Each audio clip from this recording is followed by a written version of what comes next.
Bonjour à tous et à toutes, heureux de vous retrouver à Psy à la maison 89. Aujourd'hui, nous allons voir la peur. Alors, étymologie et sémantique du mot. Le mot peur vient du grec phobos. Nous l'avions abordé lors de Psy à la maison 3 sur la névrose phobique pour évoquer la peur irrationnelle. Donc, je vous renvoie à la vidéo. Alors, phobos, peur, phobie, peur irrationnelle.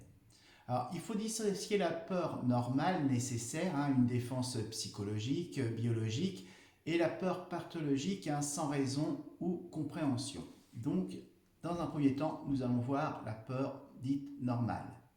Alors, c'est un état émotionnel, rationnel, engendrant un stress. Elle s'exprime dans des moments de menace ou de danger physique ou psychologique. Les réactions physiologiques sont bien connues de tous, tremblements, sueur, maux de ventre, ou estomac, accélération du pouls. Cet état est normal et même positif lorsqu'il conduit à réagir en évitant ou en surmontant un danger. Alors, c'est une défense nécessaire à ma préservation physique et psychologique. Par contre, lorsque la peur est la conséquence d'un état chronique d'anxiété sans raison apparente, non comprise, elle devient pathologique. Donc la peur pathologique. Nous y venons.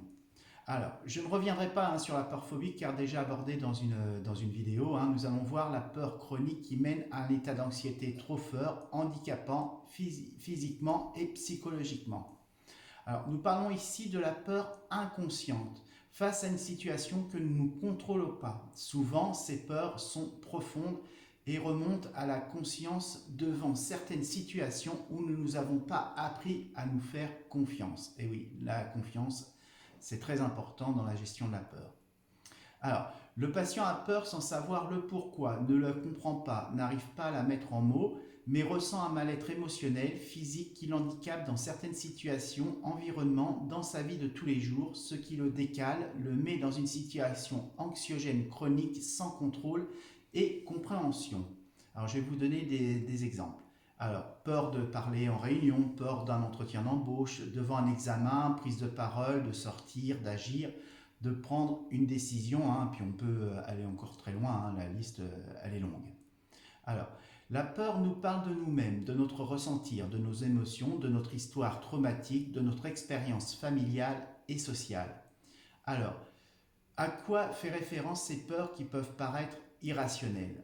La peur peut faire référence à l'inconnu. Dès que je ne connais pas, nous avons souvent peur de choses dont nous n'avons pas eu l'expérience. Je vais vous donner un exemple. Alors, le premier saut en parachute peut faire peur. Peur de l'expérience jamais réalisée, donc je ne connais pas. S'ajoute dans cet exemple la confrontation au vide, ne pas avoir la stabilité du terrestre. Nouvel environnement inconnu, nouvelles émotions, ressentir physique et psychologique nouveaux.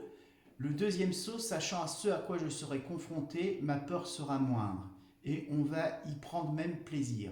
Alors, si je contrôle ma peur, évidemment, dans les cas, ça sera différent car je saurai à quoi je serai confronté. On a toujours peur de l'inconnu. Une fois qu'on fait l'expérience de l'inconnu, on a tout de suite moins peur. Alors, nous sommes là dans la peur du non advenu, par manque de savoir, d'expérience, de compréhension. Alors, vous allez me dire, oui, mais si je ne suis déjà confronté et que j'ai eu l'expérience, mais que j'ai quand même peur, alors, alors, dans ce cadre, la peur ne veut pas dire, veut nous dire autre chose et l'inconscient va me parler ou exprimer tout autre chose. Exemple, ma peur d'intervenir, de parler en public, malgré mes expériences d'intervention déjà réalisées dans le passé, est constante. Continue de me paralyser alors que quelque chose en moi fait référence à une expérience négative, c'est un traumatisme, qui m'empêche d'être bien, à l'aise, sans stress et angoisse. À ce moment-là, ce n'est pas la peur du non advenu qui s'exprime, mais quelque chose de plus profond dans mon passé. Exemple, dans mon passé, enfant, j'ai été raillé à l'école lors de ma récitation en classe car j'ai fait un lapsus. Pas à l'aise car je ne maîtrisais pas mon texte, le regard d'autrui sur moi, les paroles dures de la maîtresse ou du maître vis-à-vis de moi peuvent en être la cause.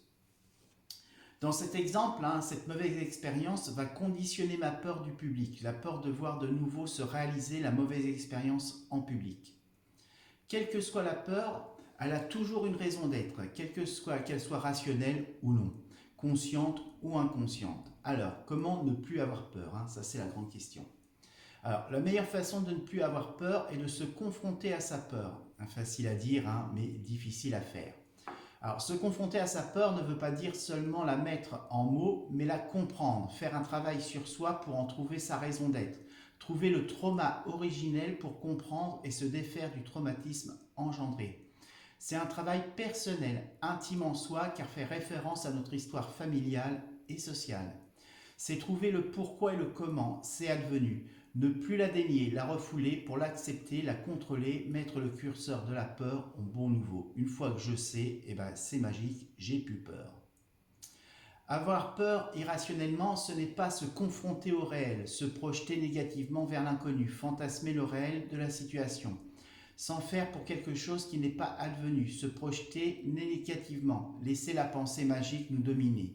Négliger l'intérêt collectif au profit de soi-même. Quand on a peur, on va penser à soi et pas aux autres. Et ça peut être une erreur. Se confronter à sa peur, c'est regagner en confiance en soi, s'affirmer, se libérer de traumatismes passés, prendre conscience du pourquoi et le comment. Rappelez-vous que nous avons souvent peur de ce que l'on ne connaît pas.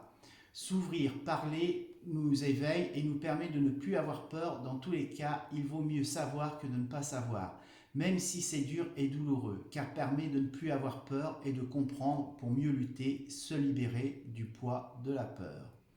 Donc j'espère que cette petite vidéo sur la peur va vous aider à mieux comprendre la peur. Je vous remercie, merci, à bientôt, prenez bien soin de vous et de vos proches. À bientôt, au revoir.